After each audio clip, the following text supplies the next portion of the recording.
chers frères, mes chères sœurs bien-aimés dans le Seigneur, merci de nous rester fidèles pour suivre cet enseignement qui a commencé, dont le thème, c'est la dernière heure.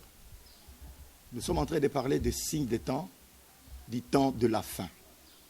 Nous avions intitulé notre sujet « La dernière heure », les sous-thèmes « L'avènement de Jésus-Christ », la grande tribulation, l'apparition de la bête et la marque de la bête 666. Alors aujourd'hui, nous sommes dans le troisième sous-thème où nous avons intitulé « Les 70 semaines de Daniel » que nous avions introduit la fois passée. Dans le deuxième volume, nous avions introduit les 70 semaines de Daniel. C'est un message que Dieu a donné à Daniel pour lui faire voir ce qui reste à faire jusqu'à la fin des temps. Pourquoi? Parce que Dieu ne fait rien et alors rien, sans avoir annoncé, averti à ses serviteurs, les prophètes. C'est pourquoi le travail que nous sommes en train de faire, c'est un travail de portée prophétique. Ici, dans ce travail, parce que nous parlons de l'avènement de Jésus-Christ, nous parlons de l'apparition de la bête, nous ne faisons qu'interroger les prophètes. Ce sont les prophètes qui parlent. Et la Bible dit, toute prophétie n'a jamais été une inspiration personnelle, mais c'est poussé par l'Esprit que les hommes ont parlé de la part de Dieu. Donc un homme n'a pas le pouvoir d'interpréter une prophétie. Une prophétie interprète une prophétie. C'est pourquoi nous sommes en train de mettre en symbiose tous les prophètes de l'Ancien Testament jusqu'au Nouveau Testament, parce que tous ont prophétisé par le même esprit. Raison pour laquelle, quand l'ange Gabriel est descendu, et il a dit à Daniel exactement ceci, quand tu as commencé à prier, la parole est sortie et je suis venu pour te l'annoncer. Prête attention, comprends la vision, sois attentif, parce que les choses que Gabriel a amenées à Daniel, si vous n'avez pas l'intelligence, vous ne comprendrez rien. Raison pour laquelle j'appelle aussi à votre intelligence et à votre niveau élevé de spiritualité pour comprendre les révélations de Dieu. Alors, Daniel reçoit l'ange Gabriel. Il lui dit exactement ceci. Nous sommes dans les livres de Daniel, chapitre 9e. Nous allons commencer par le verset 23e. La Bible dit, « Lorsque tu as commencé à prier, la parole est sortie et je viens pour te l'annoncer, car tu es un bien-aimé. Sois attentif à la parole et comprends la vision. 70 semaines ont été fixées sur ton peuple et sur ta ville sainte. Pourquoi? Pour faire cesser les transgressions et pour mettre fin au péché, pour expier l'iniquité et amener la justice éternelle, pour sceller la vision et le prophète, et pour oindre le Saint des saints. » Nous nous arrêtons d'abord par là. L'ange dit, 70 semaines ont été fixées sur ton peuple et sur la ville sainte Jérusalem. Nous disons que les 70 semaines ici, le programme ici a été donné à Israël, parce que c'est une prophétie qui concerne Israël. Mais nous, l'Église, nous nous servons de cette prophétie, nous nous servons d'Israël comme une horloge pour indiquer notre temps. L'ange Gabriel dit, 70 semaines ont été fixées. Par qui? Par Dieu. Donc Dieu a fixé 70 semaines pendant lesquelles il va accomplir 6 choses. La première chose, cesser les transgressions, mettre fin au péché expier l'iniquité, oindre le Saint des Saints, sceller la vision et les prophètes, amener la justice éternelle. Alors, maintenant, la première chose que nous allons faire, notre première démarche, c'est de chercher à convertir le nombre de semaines par le nombre d'années. Parce que dans le langage de la prophétie, dans le langage de la révélation, si nous utilisons une semaine, 2 semaines, beaucoup ne comprendront pas. Alors là, nous faisons appel au sabbat. Nous savons que l'Éternel Dieu a institué les jours sabbatiques. C'est-à-dire, ça concerne l'homme. Il devrait travailler pendant 6 jours, le 7e jour, les Shabbats ou les repos. Les années sabbatiques, ça concerne la terre. La terre devrait être travaillée pendant 6 ans. 7e année, le Shabbat. Donc la terre devrait se reposer. Et il y avait des périodes sabbatiques. Les périodes sabbatiques ou des temps sabbatiques, c'est une somme de sabbats, une suite de sabbats. 7 sabbats, donc le sabbat de la terre, 7 fois 7, 49 sabbats, c'est-à-dire 49 ans. 50e année, c'était le jubilé. Donc c'était un grand jour où les esclaves devenaient libres, où tous qui avaient perdu leur propriété récupéraient leur propriété. Donc c'était les jubilés. Donc les jubilés étaient la somme des 7 sabbats. Alors là, nous comprenons maintenant, comme nous avons les jours sabbatiques, nous avons les années sabbatiques. Alors nous comprenons que un jour a, une semaine a 7 jours. Et un jour sabbatique équivaut à une année sabbatique. Et alors là, nous pouvons dire une semaine à 7 jours, et 7 jours équivaut à 7 ans. Donc là, nous comprenons 70 semaines multipliées par 7, 70 semaines multipliées par 7 ans, nous avons 490 ans. Donc, l'ange Gabriel disait à Daniel que Dieu a fixé 490 ans pendant lesquels il devrait mettre fin à toutes choses. Expier l'iniquité, cesser les transgressions, et mettre fin au péché, ça veut dire à peu près la même chose. Et mettre fin au mal. Et oindre le Saint des Saints, amener la justice éternelle. Et là, nous comprenons que c'est 490 ans que l'Éternel Dieu a fixé. Deuxième démarche. Les 490 ans commencent quand? Ça commence à courir quand? Là, l'ange Gabriel répond. L'ange Gabriel dit, je suis au 25e verset, « Sache-les donc et comprends. Depuis le moment où la parole a annoncé que Jérusalem sera rebâtie jusqu'au Messie, au conducteur, il y a 7 semaines et 62 semaines. Les places et les fossés seront rebâtis, mais en 2 temps fâcheux. » Donc là, l'ange Gabriel explique que les 490 ans vont commencer à courir à partir du moment où la parole a annoncé que Jérusalem sera rebâtie. C'est à cette période-là que les 490 ans vont commencer. Et vous allez compter 490 ans, Dieu mettra point final à l'œuvre de la création pour retourner dans l'éternité. Alors maintenant, troisième démarche, nous devons savoir quand est-ce que la parole a annoncé que Jérusalem sera rebâtie. Là, Esdras explique. Nous sommes dans le livre d'Esdras, au chapitre 1er, versets 1 à 4. Nous allons voir comment cette parole a annoncé.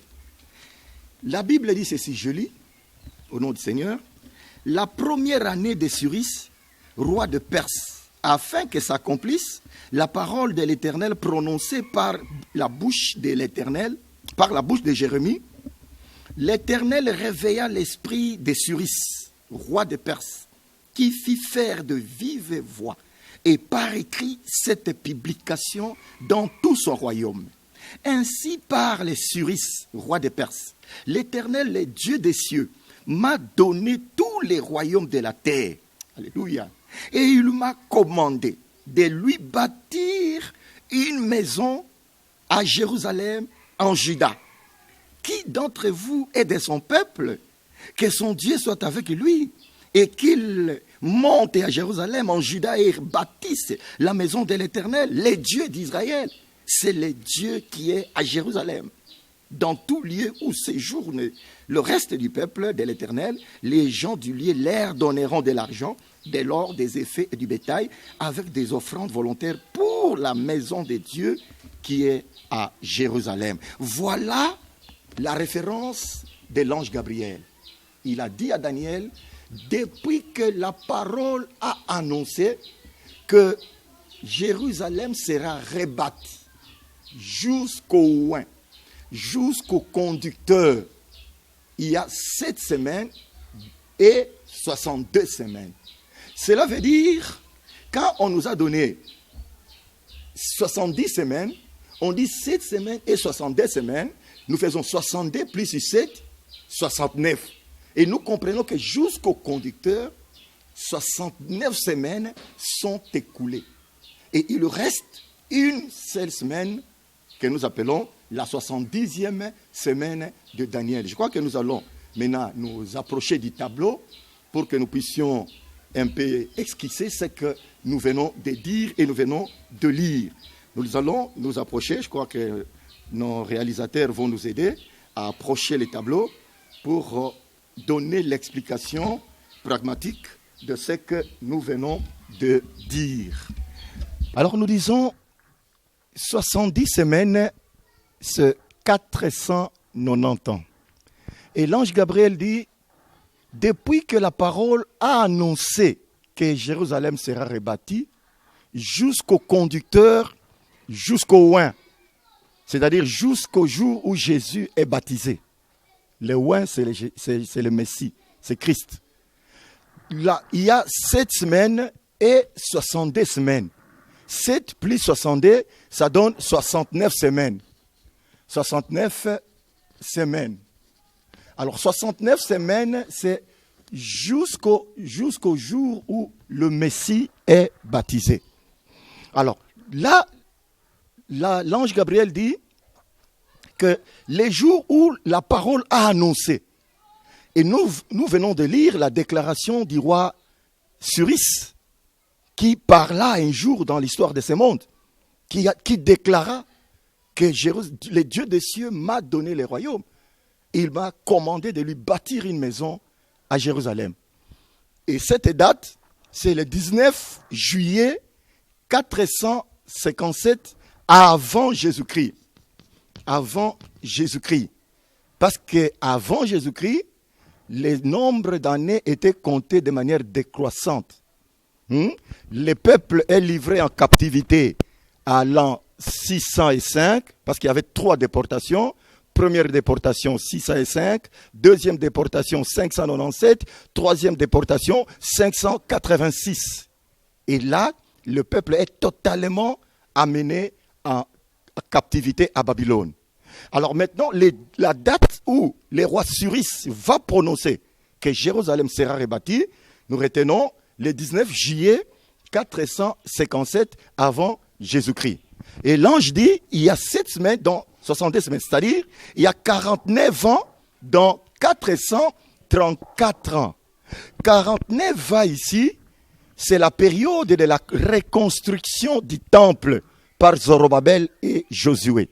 Reconstruction du temple. Reconstruction du temple par Josué et Zorobabel. 49 ans. Le temple est construit. On a commencé à sacrifier dans les temples. Et dans les 70 semaines, c'est-à-dire dans les 434 ans, il y a d'abord l'autorisation du roi Artaxerxès donnant à Néhémie d'aller rebâtir la muraille et la ville. Et c'est pendant cette période, parce que l'ange Gabriel dit, les places et les fossés seront rebâtis, mais en des temps fâchés. Qu'est-ce que ça dit? Cela veut dire que quand le peuple a commencé à sacrifier pendant cette période, ce fut un temps de désolation, un temps d'incrédulité qui aboutisse au rejet et à la crucifixion du roi Messie. Donc pendant cette période, c'est une période de temps d'incrédulité. Ok? Alors on dit jusqu'au ouin, il y a 69 semaines. Alors on dit, dans le livre, au chapitre 27e, on dit, et après cela, le ouin sera retranché. Donc ici, après le jour de baptême de Christ, 3 ans et demi, le Christ est retranché, c'est-à-dire il est enlevé. Et quand le Christ est enlevé, la parenthèse d'Israël se ferme. La prophétie de Daniel est suspendue. Pas anéantie, mais suspendue. Et pendant ces temps, quand le Messie est enlevé, 50 jours après, le Saint-Esprit descend. Le Saint-Esprit descend et la parenthèse de l'Église s'ouvre. Et nous appelons là les temps de l'Église ou les temps de la grâce. Temps de la grâce. Ou temps de l'Église. Voilà, la parenthèse de l'Église s'ouvre. Dieu traite maintenant avec l'Église. Israël est éloigné, abandonné, loin de la face de Dieu, pendant un temps. Mais le temps de l'Église qui va commencer, et nous sommes là jusqu'aujourd'hui, au temps de l'Église. C'est-à-dire Dieu traite avec l'Église aujourd'hui, pas avec Israël. Israël est mis en quarantaine, comme nous allons le voir dans les détails. Alors maintenant, avant que le Saint des Saints ne soit enlevé, parce que nous avons retenu que dans les 6 choses que la prophétie a été motivée d'être donnée, il y a à peu près 2 qui se sont accomplis. On a dit oindre le Saint des Saints. Dans le livre de Luc, chapitre 4, verset 18, on dit, le Seigneur dit, l'Esprit du Seigneur est sur moi, car l'Éternel m'a oint pour annoncer une bonne nouvelle aux pauvres, guérir les cœurs brisés, et ainsi de suite. Sceller la vision et les prophètes. Quand Jésus vient, il dit, tous les prophètes et la loi ont prophétisé, ont subsisté jusqu'à Jean. Après, le royaume de Dieu est annoncé, chacun use de violence pour y entrer. Alors là, qu'est-ce que nous voulons dire? Nous voulons dire que nous connaissons au moins 2 prophètes majeurs dans la Bible. Le premier, c'est Moïse. Il était un prophète et tous les prophètes qui l'ont fait dans l'Ancien Testament ont prophétisé par la loi. Donc la référence de toutes les prophéties était la loi. Quelqu'un qui prophétisait en dehors de la loi était lapidé. Alors deuxième prophète majeur, c'est Jésus de Nazareth. Quand Jésus vient, il scelle les visions. C'est-à-dire quoi? Il met fin à tout mécanisme prophétique. Pourquoi? Parce que lui-même est le véritable prophète. Parce que la Bible dit, et il a établi les uns comme apôtres, les autres comme prophètes. C'est-à-dire, les uns comme apôtres, ils sont comme. Ils ne sont pas apôtres, mais ils sont comme apôtres. Parce que le vrai apôtre, c'est Christ. Et les autres, ils sont comme apôtres. Les autres, ils sont comme prophètes. Le vrai prophète, c'est Christ. Le prophète par excellence.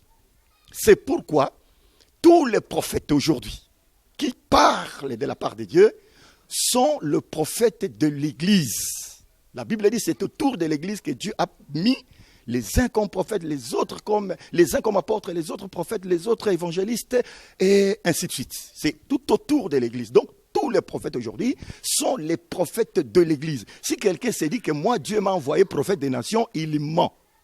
Aujourd'hui, Dieu traite avec l'Église. Il ne traite pas avec une nation.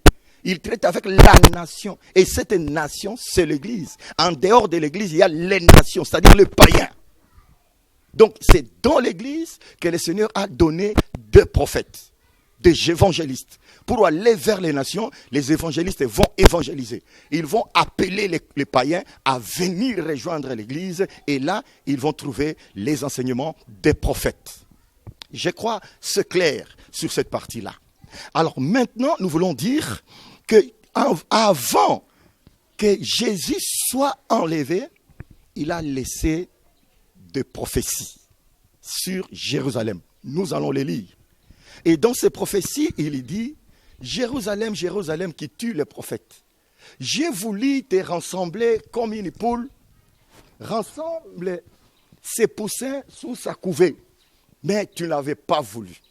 Voici, ta ville te restera déserte jusqu'à ce que tu dises, béni soit celui qui vient au nom du Seigneur.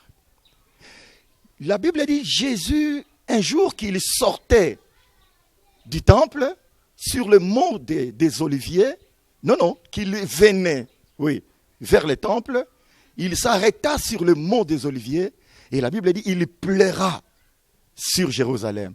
Jérusalem, Jérusalem, qui tue le prophète. Si tu connaissais, si tu savais les temps de ta visitation. Mais maintenant, toutes choses se passent inaperçues. Tu ne comprends rien, tu ne vois rien. Mais moi, je te dis, il viendra un temps où tes ennemis t'environneront. Tes ennemis t'asserviront. Tes ennemis te serreront des tranchées.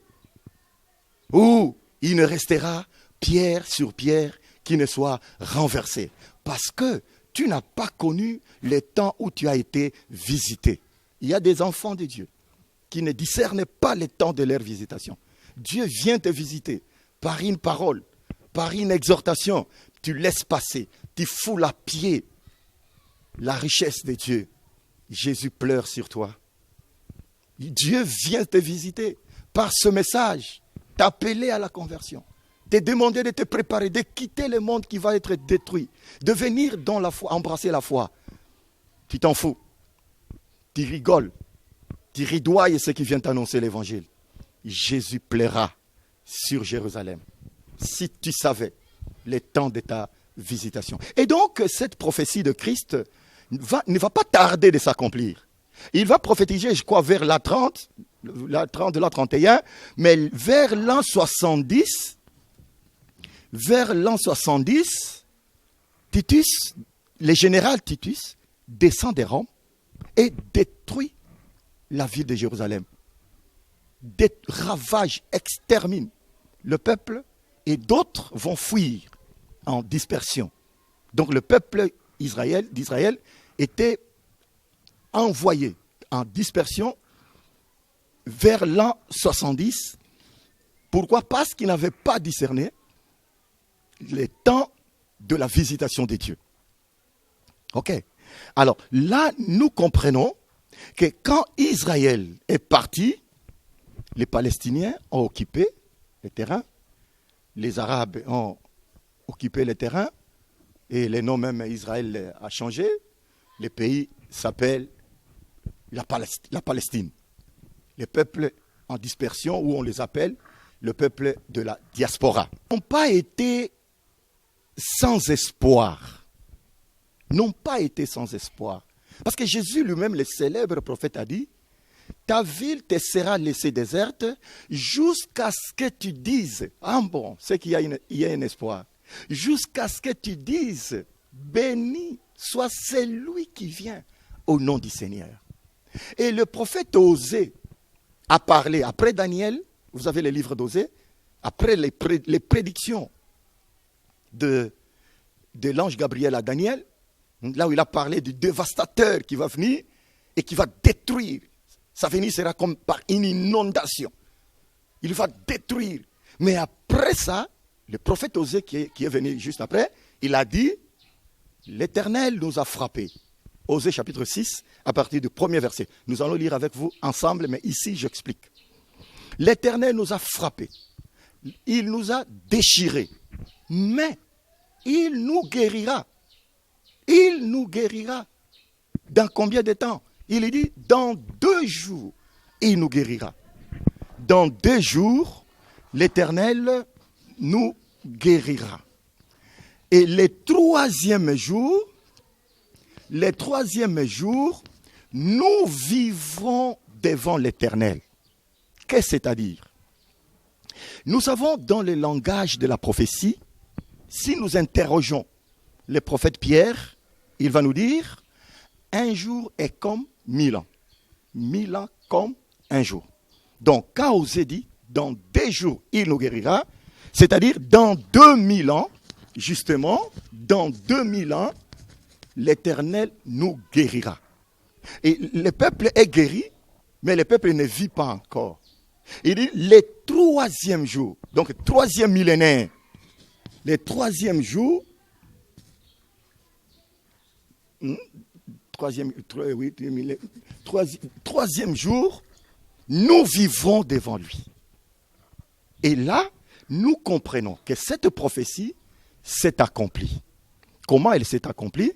Quand le peuple est amené en dispersion, et vers l'an 1900, 1890 ou 1900, le mouvement sionisme a commencé. Nous savons ce qui s'est passé jusqu'au jour où Ben Gourion viendra proclamer la nation juive comme reconnue internationalement, mondialement, reconnue comme un État. Donc, en 1900, le 14 mai, je crois, 1948, Israël est guéri. Donc, de l'an 70 à 1948. Et si vous lisez très bien la prophétie d'Osée, Osée dit dans. Il ne dit pas après 2000 ans. Non, il a dit dans les 2000 ans. Dans les 2000 ans, il nous guérira. Et non, là, dans les 2000 ans, en 1948, Israël est guéri.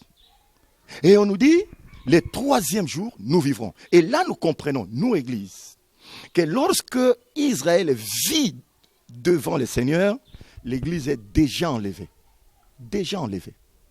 Alors là, maintenant, quand le Seigneur de gloire, le prophète par excellence prophétisait, il disait ceci, quand ses disciples lui poseront la question, parce qu'il parlait, Matthieu 24, au sortir du temple, il s'assit sur le mont des Oliviers.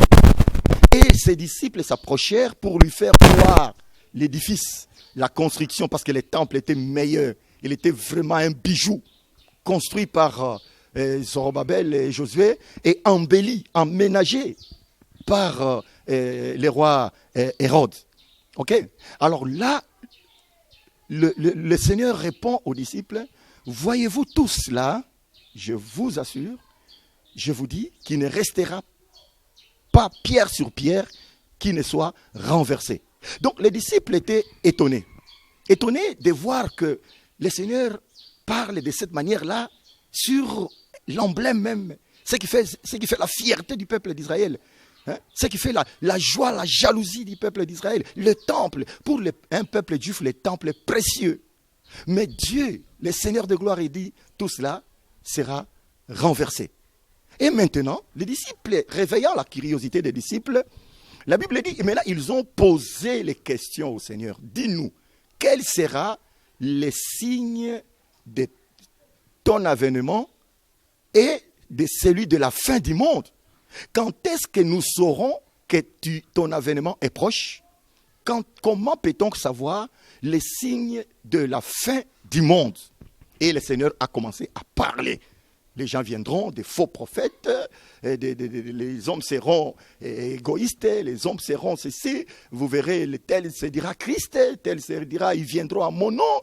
Et tout ça, quand vous verrez ces choses, et les faux prophètes qui vont s'élever, qui vont séduire le monde, et la séduction sera tellement grande, le péché sera tellement accru, la charité de plusieurs se refroidira.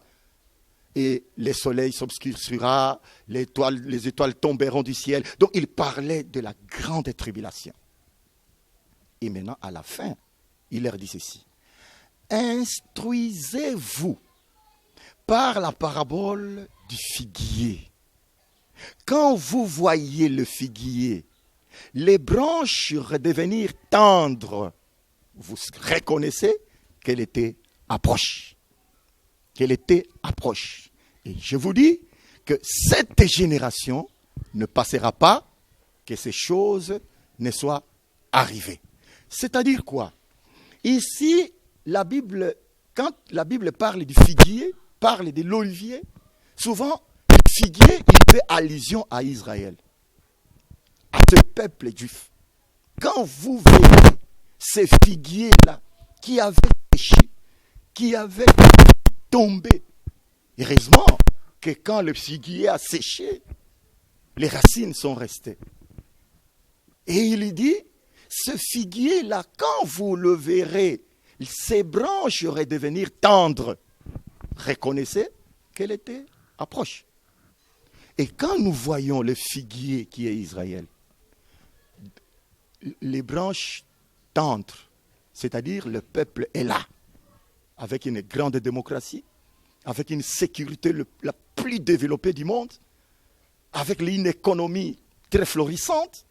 Donc le peuple est là, qui s'impose au milieu de ses ennemis. Donc Christ dit, vous verrez les branches redevenir tendres. Et là, il ne parle pas de fruits, il parle seulement des branches.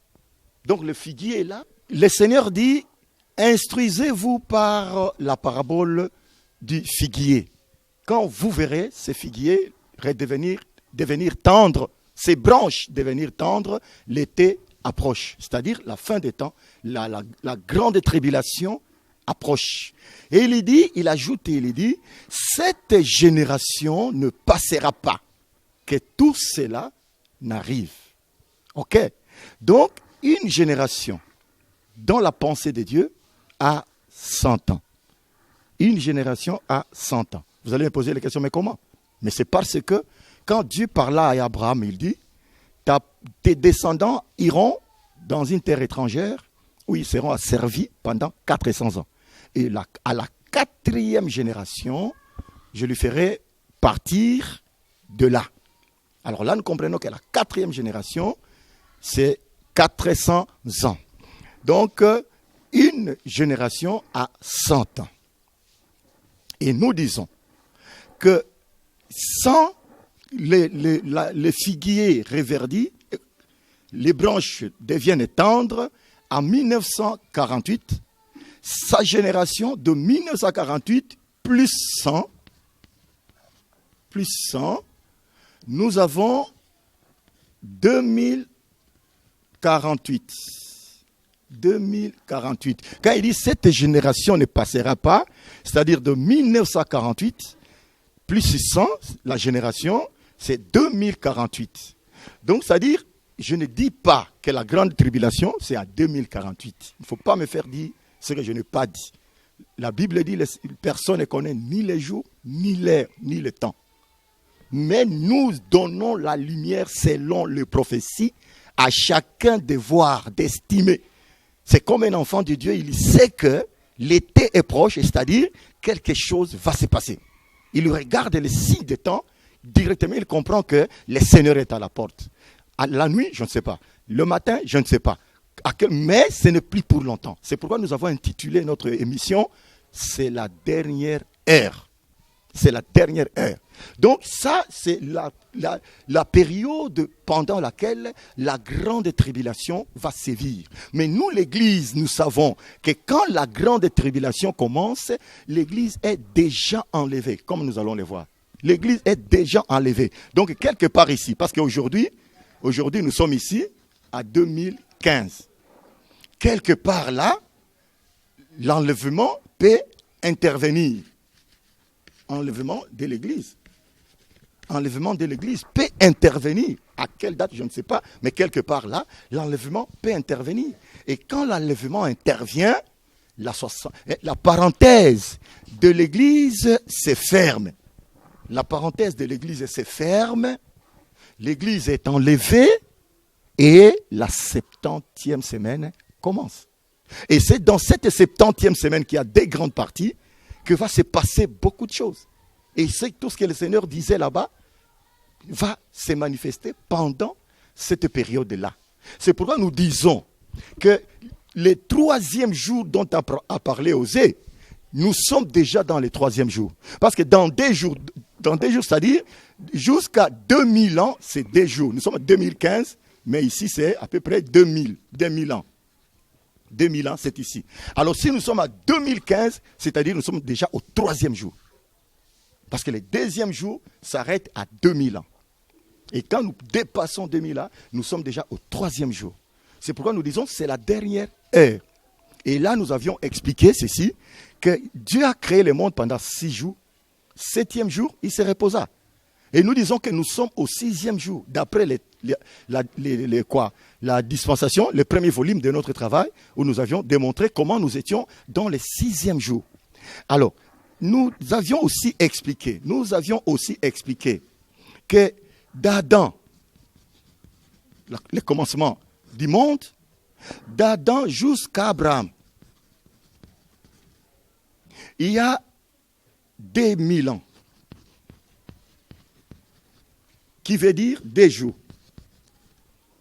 D'Abraham jusqu'à Jésus-Christ, il y a 2000 ans,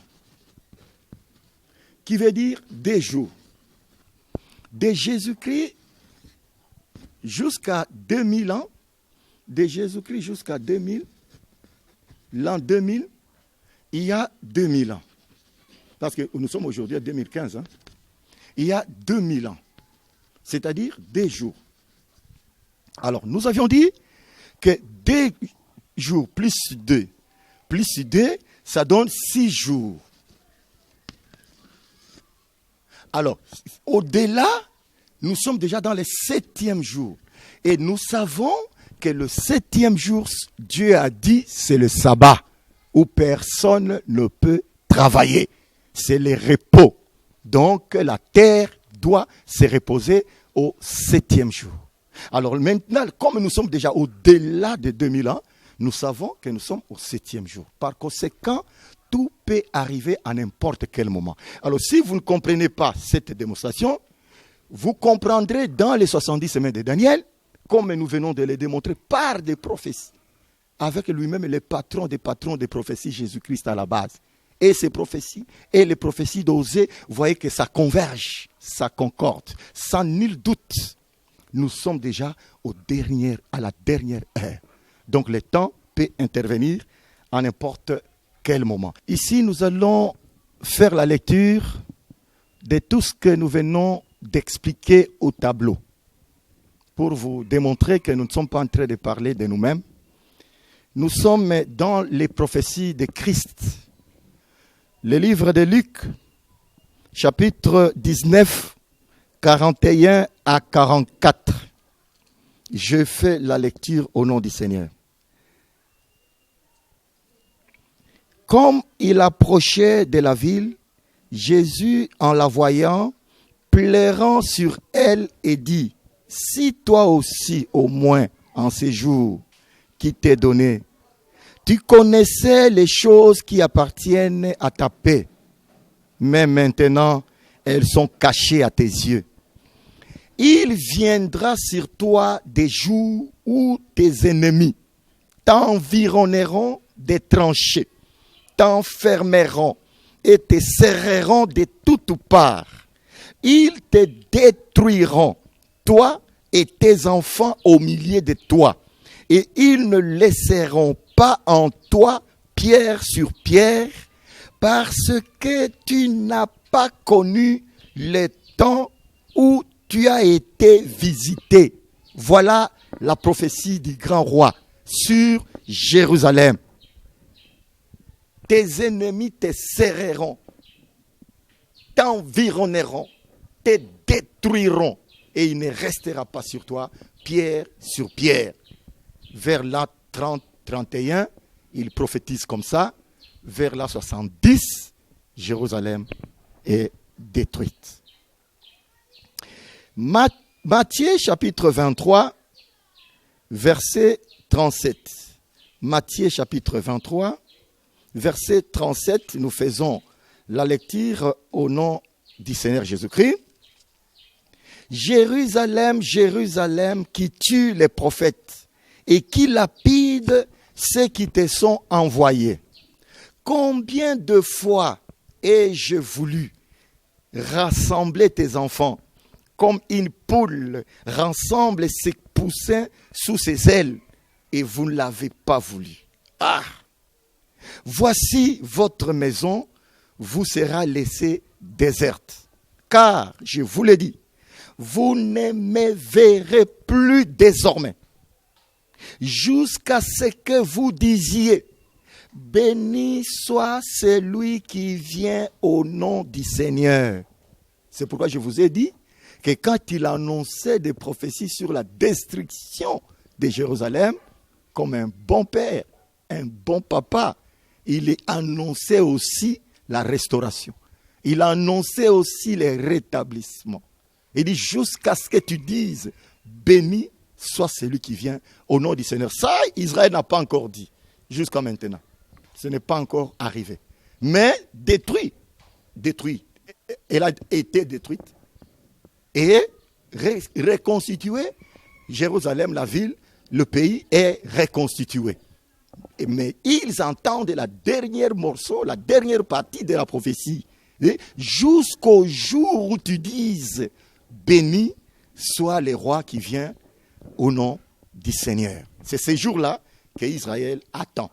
J'ajoute l'autre prophétie. Nous sommes dans Marc, dans Luc chapitre 13, verset 34. Luc chapitre 13, verset 34, je lis au nom du Seigneur. Jérusalem, Jérusalem, qui tue les prophètes et qui lapide ceux qui te sont envoyés. Combien de fois ai-je voulu rassembler tes enfants comme une poule rassemble sa couvée sous ses ailes, et vous ne l'avez pas voulu. Voici, votre maison vous sera laissée, mais je vous le dis, vous ne me verrez plus jusqu'à ce que vous disiez, béni soit celui qui vient au nom du Seigneur. Tout ça sont des prophéties de menaces de destruction de Jérusalem. Nous sommes dans Marc chapitre 13, verset 24. Marc chapitre 13, verset 24, et nous lisons au nom du Seigneur. Mais dans ces jours, après cette détresse, le soleil s'obscurcira, la lune ne donnera plus sa lumière, les étoiles tomberont du ciel, et les puissances qui sont dans les cieux seront ébranlées. Alors on verra le Fils de l'homme venant sur les nuées, avec une grande puissance et avec gloire. Alors, il enverra les anges et il y rassemblera les élus de 4 vents, de l'extrémité de la terre jusqu'à l'extrémité du ciel. Instruisez-vous par une comparaison tirée du figuier. Dès que ces branches deviennent tendres et que les feuilles poussent, vous savez que l'été est proche. De même, quand vous verrez ces choses arriver, sachez que le Fils de l'homme est proche à la porte. Je vous le dis en vérité, cette génération ne passera point que tout cela n'arrive. Les ciels et la terre passeront, mais mes paroles ne passeront point.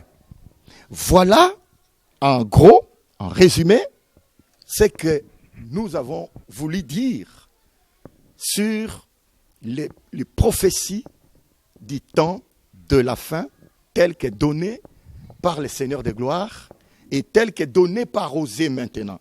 Osée, lui, qu'est-ce qu'il a dit? Osée dit, dans Osée chapitre 6, Osée, le prophète, dit, venez, retournons à l'Éternel, car il a déchiré, mais il nous guérira. Il a frappé, mais il bandera nos plaies. Il nous rendra la vie dans 2 jours. Le 3e jour, il nous relèvera et nous vivrons devant lui. Connaissons, cherchons à connaître l'Éternel. Sa venue est aussi certaine que celle de l'aurore. Il viendra pour nous comme la pluie du printemps qui arrose la terre. Voilà, osez dire, il nous a frappés, il nous a déchirés, mais il nous guérira dans 2 jours. Et je vous ai dit, pendant que nous parlons, Israël est guéri. La prophétie d'Osée s'est accomplie.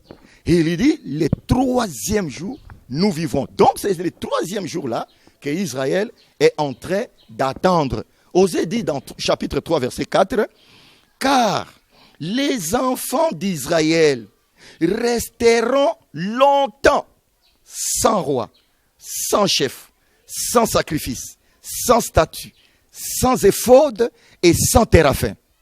Après cela, les enfants d'Israël reviendront. Ils chercheront l'Éternel, leur Dieu, et David, leur roi, et ils tressailliront à la vue de l'Éternel et de sa bonté dans la suite des temps. » Donc la suite des temps, c'est-à-dire après l'enlèvement de l'Église, que dans cette suite-là, l'Éternel Dieu va se tourner vers Israël, comme nous allons les voir comment la réconciliation va se passer après les grands combats d'Armageddon. Dieu va se réconcilier avec son peuple d'Israël avant le millénium. Voilà ce que nous avions à dire en ce qui concerne la prophétie des 70 semaines de Daniel. Merci beaucoup de nous faire confiance.